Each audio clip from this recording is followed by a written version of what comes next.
Welcome to Generations, a show which helps people 50 and better lead happy, healthy, and productive lives. Here's today's moderator, Gloria Van Demeltried. Hello, and welcome to Generations. We're glad to have you with us. We have what proves to be an exciting show for you today, and I think you'll agree. First, I'd like to introduce our co-hosts who are with me. Nadia Jordana. Welcome, Nadia. Hi, Gloria. I'm happy to be here today. This is going to be fun. I think so. And Bob Johnston. Hi, Bob. Hi there. Yes, it's going to be very exciting. I hope so, too. Dave Papaco. Welcome, Dave. Well, thanks. It's going to be a little bit of a mystery as to what's going to be discussed today. Good choice of words. That brings us to our guest. We are delighted to have Carl Brookings with us today, who admits to being, he's got credits longer than my arm, but he admits to being a sailing enthusiast, and he is also the author of 2 adventure mystery series. Welcome, Carl. We're thrilled to have you with us today. Thank you. I'm delighted to be here. It'll be a mystery to me what happens from now on. That's great. It'll be a mystery to all of us. Can you tell us a little bit about yourself, how you got involved maybe in mystery writing and sailing, all these wonderful things you do? Okay. I was, as I said, I was born in River Falls, Wisconsin, and my mother and father were teaching at a small college in Oklahoma. And because this would be with my age, the one thing I remember about that period was standing on the porch of our house in Woodwell with my mother watching dust cloud come up from Texas. Oh. It was the height of the Dust Bowl. And it turned, it was new, and it turned from bright sun to dark night. And that's the one thing about being in Oklahoma that I remember. I'm sure there were lots of other good things. What a memory. Wow. What happened then? Were you frightened? I probably was frightened. I also remember my dad with a coal shovel shoveling sand out of the living room, even though the house was sealed up. I mean, it was so fine and so gritty. It was a terrible experience, really. And so when I was 5 or 6 or 7, and I grew up in Twin Cities, went to Maury High School, and I was in the service. After my first year of politics was a disaster, and for reasons we really don't need to go into, I don't know why I But while in the service, I was lying on the beach at the skips to let you asked me to come here. I was lying on the beach with my buddy, and we were at school at Jacksonville Beach, and then I was in the Navy. A man next to me rolled over and said, "So, you like sailing?" Because he'd been listening to me talk about a sailboat that I was watching in the water. It was an anchor. How much I admired it. And I said, "Oh, I love to sail. I've never sailed, but I love it." He said, "That's my boat." He said, "So if you can get time off, you and your friends, I will take you sailing." And it was arranged, so we were able to get leave, and I was able to sail down the coast of Florida to just below what is now Cape Canaveral, where he let us off. And one thing about that I remember, apart from the fact that he solidified how interested I was in sailing, how much fun it was, and other things about it, was that we've been sailing almost all day. Warm water, sun, nice wind, blowing like crazy down the coast. And he said, "All right, turn left." So we turned left, which would have been east.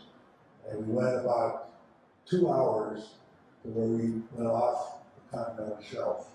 And the water changed from 200 to 300 feet deep to about 700, 800 feet. The water changed color. It went from bright blue to gray. And the air temperature dropped. The wave changed rhythms. And it was like the ocean came up and tapped me on the shoulder and said, "Pay attention now." Oh. And I learned that, and that's the one thing about sailing that I teach everybody that I've ever sailed with. Pay attention when you're out on the boat. No matter what's going on, be aware of what's going on around. And even though my wife is a up south of 20 girls, grew up a farm. She thought the idea of sailing was great. We met some people that had a boat, so we sailed, and we now sail off the coast of Canada. We sail Lake Superior, we sail the Adriatic coast, we sail the Caribbean, and then Australia. The other thing we learned that was interesting in doing that was that it's more fun not to own a boat. We've never owned a boat. I was gonna ask that question, do Yeah. you have a boat of your own? No, never have, because if there's a piece of water big enough to sail on, there's somebody that owns the boat that'll rent it to you if you can demonstrate you know what you're doing. And why did you not want to own a boat? Because it's a time and a money suck, and you end up having to take care of it, and when you wanna go sailing someplace. See, we could never have sailed in Australia if we owned a boat, because all the money would have got, we're not gonna sail across the Pacific to Australia and then sail around the Whitsunday Islands, which we were able to do. The Great Barrier Reef, or to the Adriatic. We flew. The ocean, the Atlantic Ocean is a lovely ocean, but it's big and it's wide and it's cold, and you sail for days and days and days, and that's it. And assuming that you won't run into storms. So that wasn't as much fun as flying to the Brookings and renting the boat there that we had contracted for, and then sailing up down the coast. Good advice. Yeah. Good advice. Well, Yeah. not everybody likes it. I do miss what a lot of people have, who own boats have, which is the tinkering with the boat, fixing things, polishing, all that kind of stuff. It's work, but it's also fun. Yeah, taking it out every weekend or Yeah, something, yeah. Yeah. What's the big difference in sailing in oceans as well as freshwater? Rhythms, primarily. Rhythms. Yeah, the rhythm of the water, because freshwater sailing is almost all smaller. Even on Lake Superior, the rhythms are unique to that lake, wave rhythms. Yes. And while there may be a storm out there, that you look at, we've done some of that, which is a little frightening. But the ocean sailing is big waves, long sweeping rhythms and swells, and it's never really quiet. And it's colder, even than Lake Superior. So having all those experiences has been very useful. A lot of fun. We never had any serious disasters. We went aground a few times. We went aground off the coast of British Columbia. We thought we were in a safe place, anchored, tied out, we were on a rock. Suddenly the boat was skipping whales on steam ends. Gene and I got off the boat, and because we were awake all night long, just as dawn, into the bay comes a mother orca with her cub, or whatever it's called, cub, or whatever they call it, young orca, to feed. We would never have seen them. They were almost as close as you are to me. Oh my. We would never have seen them. We would have been asleep and gone. So sometimes adversity happens and you get good things out of it. Yeah, great luck, yep. Well, I know some of your books reflect your different locations where you've been and sailing and different water locations. Can you elaborate on that a little bit? Well, I wrote when I decided after years of doing a lot of other things that I wanted to write books. See, I'm married to a publisher, which helped a lot. She was a publisher for the Minnesota Historical Society for many years, and 30 something. And I used to complain out loud about the books I was reading. I've been a voracious reader all my life. So I'm sitting in the living room one day complaining about this book, saying I could write a better book than this. And so my wife looked at me, tired of hearing me say these kind of things, and said, well, so why don't you write one? Yeah. But first, go take a course and find out what you don't know about writing a novel. I always take my wife's advice. And Wise man. yeah. So I then went to the loft, and I took a course with Mary Lowe, a marvelous writer, a great teacher, in writing the mystery. And after that, I wrote a book called Inside Passages, which is about our experiences sailing off British Columbia. And that's sort of how it happened. Why did you choose mystery? Because I've been a voracious mystery reader ever since I knew how to read. I love fiction, and I learned a lot from fiction. I used it in school. I discovered in high school that I could get better grades if I wrote essay answers rather than short answers or multiple choice tests. I think the teachers will look at that and say, there must be the right answer in there somewhere. Sure. So that just made sense to me. All of my life, my different careers, I've had several, have been involved writing. I've written television, I've written books. So it seemed natural to me when I decided I was really interested in writing that I would write a mystery rather. My lovely wife Helen is an avid mystery reader. And I'm not so much, sorry to say, but I'm struck by how many authors she goes through.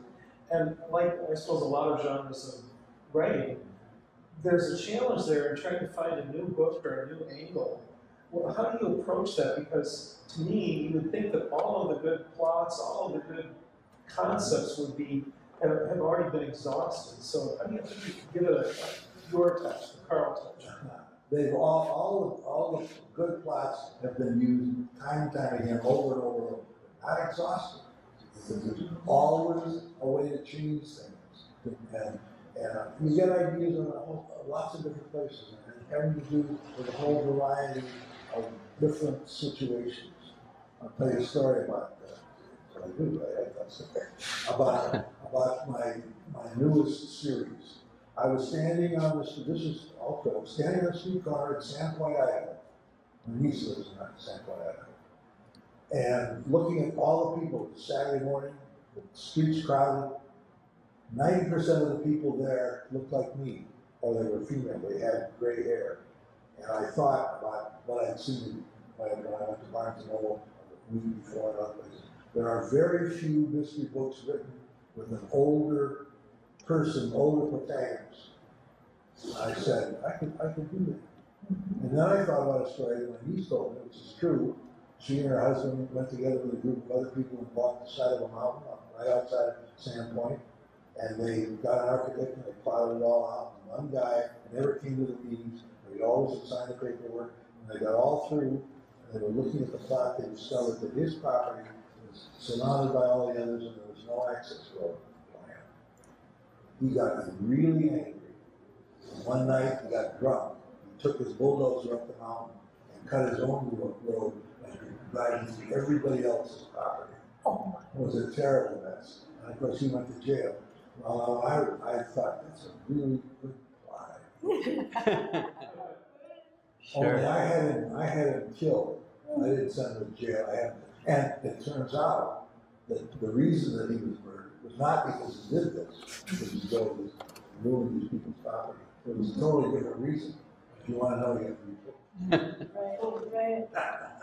In answer, I wanted to say something in answer to your question too, Dave, that it's never exhausted. The list of ideas, Carl, is never lost, I right? think you're absolutely right. Right, because everyone has a story and everyone's got a history, and we treat that with our own minds, and it's a little twist on something else, right? That's exactly right. Sure. Yeah. I used to think the same thing. I write mysteries too, as we were discussing earlier, but I thought too, all the great plots have already been taken. No, they haven't. Well, they've been taken over and over again, but they In aren't different exhausted. But that's right. That's exactly right. And I couldn't agree with you more. Yeah. Your characters, do most of them come from people that you've met or known in some fashion? I would say so. Yeah, in the current series that I'm writing, the man is a former Army intelligence officer. He's 78 years old. So he doesn't get hit on the head by a bad guy and then leap up and run off and solve another crime. He goes to the hospital and he moves more slowly. And he's in love with and lives with a woman. They're committed to each other, although they aren't married. He was doing security. His name was Alan Locken. He was doing security for a big jewelry display at a party at a golf club. Some of you have been to thousands and thousands of dollars of jewelry on it, but they need security. So he's doing security, and this gorgeous woman, white hair, comes in. Her name is Marjorie King. Her stage name was Candy King. She's an ex-exotic dancer, or a former exotic dancer. And she knows how to read men, you can imagine. And she's a computer whiz, which he is not. So the two of them make a really good pair. So they are now working to solve crime for people. They're always involved in crime, but they solve problems for people. People come to us and say, I have this problem, I can't get my uncle to release the will or something like that. We have to find some way to do that. And so they're not licensed private detectives, but they do the private detectives. Wonderful. But they're older. As I'm writing, I hope, for an older crowd. Good Great. for you. Yeah. Well, your list of credentials includes teaching at Metropolitan University. That's about the same. Yeah. What did you teach? I taught communication skills, I taught photography, I was a photographer for a while, and but I immediately taught what was most interesting to me, the planning course for the people getting an individualized bachelor's degree. Because remember that's how Metro State started. The very beginning, and I was there from the very beginning. We started, the audience was working adults who had some college, but hadn't graduated with a 4-year degree, knew they needed a degree and had other things going on, but they weren't wedded to a particular major. That was my story. When I came back to the university, they kept saying, you want a journalism degree? Here's the list of requirements. I kept saying, why do I have to take that course? And the answer usually was, because it's a requirement. And I didn't think that was a sufficient reason to motivate me, or for that matter, anybody else, to take a course. But they told me that I could write my own program. And if they approved it, then I could do that. So I actually graduated from the University of Minnesota with far more credits than necessary, with 5 majors. And that's what Metro State was. And the people that I knew who were starting programs said, this is what you did. You ought to come and help us, teach us, and teach the students we're going to get. Right. So I did, and I stayed there 25 years. Yeah, 25 years. Well, what did you like the best about teaching there? The students. The students. And were many of the students adults? They were all adults. The average age of our student population was 37. Almost all of them were either married or divorced, had children, and about 75% of them were women. The story was very typical, almost a cliche. Went to school, got pregnant, got married, maybe in that order, maybe in the other order. Left school because I had kids to take care of, or I had a good job. Now I've got a job, it's not a dead-end job, and I'm not going anywhere. And I really want to get some more learning because I've got some ideas, or I've got a business I can start, or the company has said to me, we'll make you a vice president if you get a degree. You have that degree. Right. And so here they are, they have to go to school part-time, they have to go to school at night, has to be flexible, so because they can't take a huge load, or maybe one semester a huge load, one semester nothing.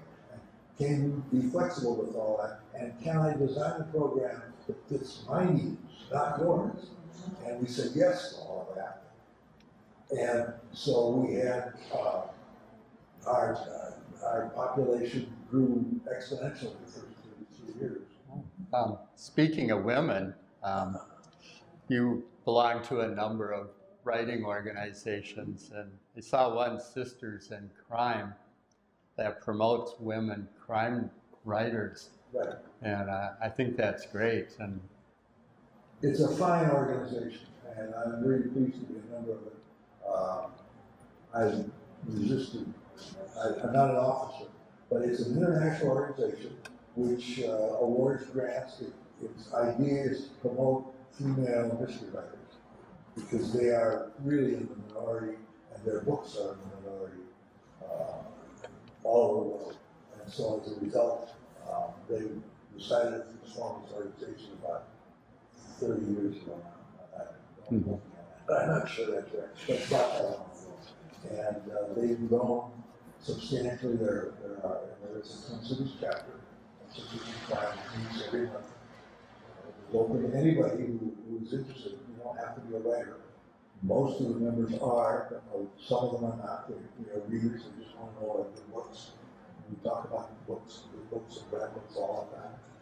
And we have people come who talk to us about what they're doing in the law enforcement area. Because one of the components that's important to any good mystery writer is research. You have to do good research. You have to know what you're talking about. And the fact is that in most professions, the professional people in those fields would really like to talk to you about their job because they're tired of reading books in which they're portrayed with really bad ideas, with really unfortunate activities. And they'd like to see it done more accurately. So you can get accountants or you can get anybody to talk about it. We had, not too long ago, we had the Ramsey County attorney, the county attorney, Mr. Choi, came and talked to us in detail about his work specifically toward sexual crimes and what they're doing to try to solve those problems in our society. And it was really interesting. We had law enforcement, we had canine, first cop come and brought his dog, brought his friend, and we had a great time with them.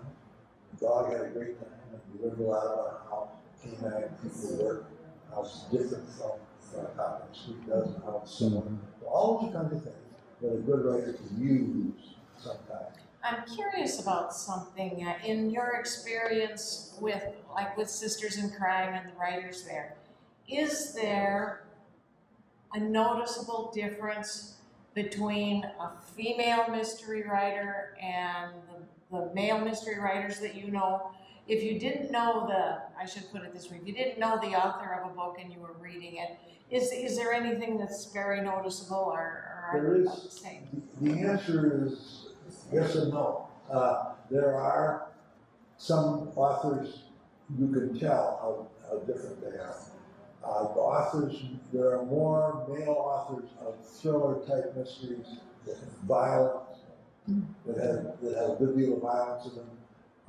As far as language, I don't detect any difference. And I review crime fiction for several sites in France. And so I read constantly, and I don't really notice much difference. There are some particularly good female writers who you can always tell that. You can hand me a piece of a manuscript that Sharon Stone wrote, and you know instantly that who it was that wrote it because of her style. Mm-hmm. And so there are those kinds of changes. But in general, I would say no, not a whole lot. Some of the most violent books I've read were written by women. Yeah. So aside from the stuff that you've written and Gloria's written, are there other people who you admire as mystery writers and would recommend to anybody? Sure. One of my first recommendations is Shakespeare. Mm-hmm. He's my favorite writer of all time. Sure. Local writer, William Kent Kruger, marvelous writer. Writes really, really good crime fiction about a corporate Connor who lives in Indian country in northern Minnesota, and he's part of Goodwood.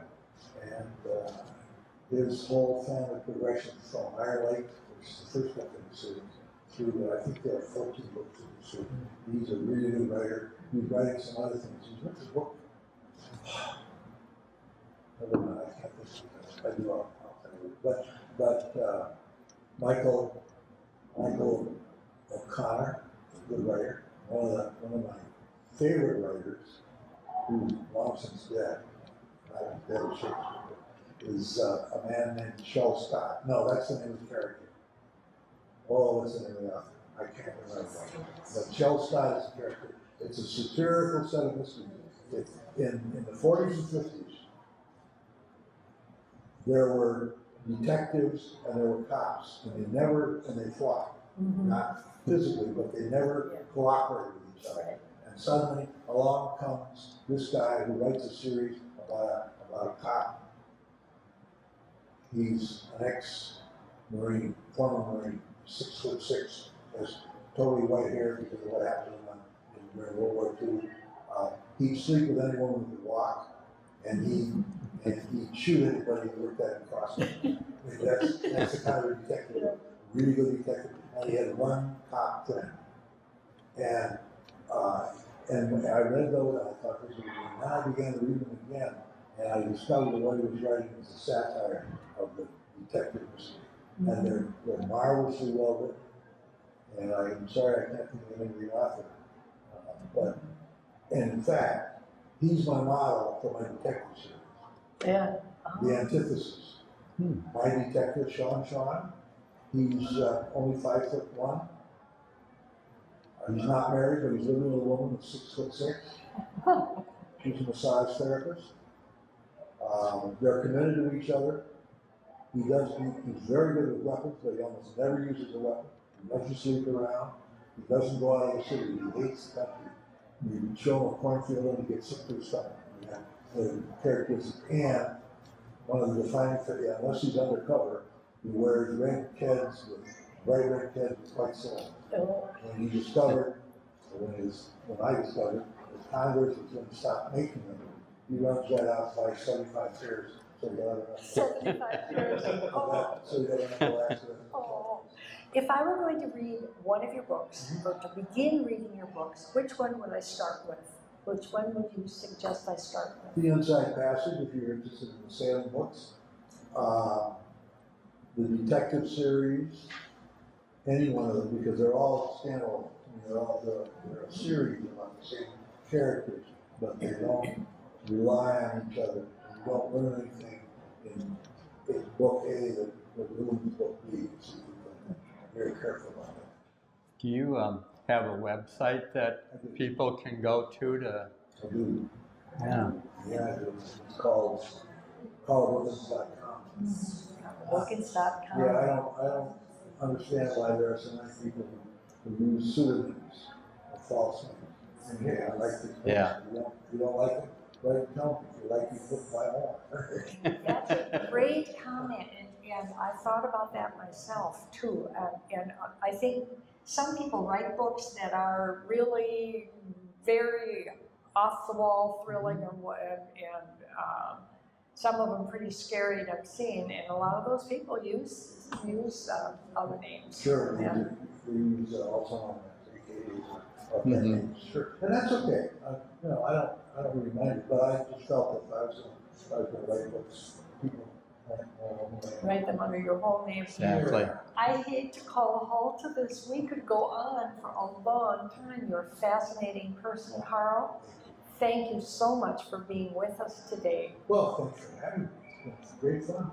Great fun, I agree. Thank you, Dave. Yep. Good to have you with us, and Bob, Right. and Nadia.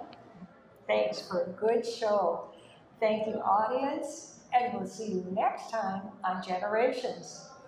Sailing over the bounding main, for many stormy winds shall blow ere Jack comes home again. Sailing, sailing over the bounding main.